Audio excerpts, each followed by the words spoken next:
கேளண்ணே, இன்றைக்கி மக்காச்சோள தட்டை ஆப்பரு.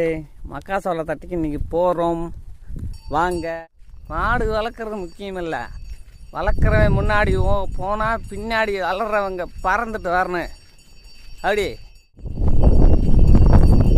எப்படி பசங்க கன் பாயிண்டில் வந்துட்டு இருக்காங்களா?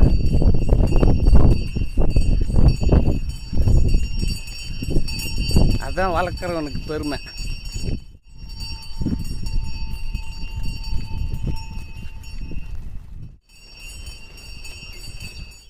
எவ்வளோ வேகம் வந்தாலும் நம்மளை பின்னாடி தான் வருவாங்க, நம்மளுக்கு முன்னாடி போக மாட்டாங்க.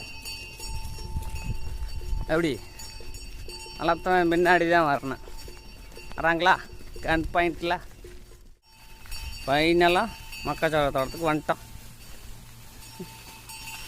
இன்னும் நல்ல புல் இருக்குது, தட்டை இருக்குது, கிளி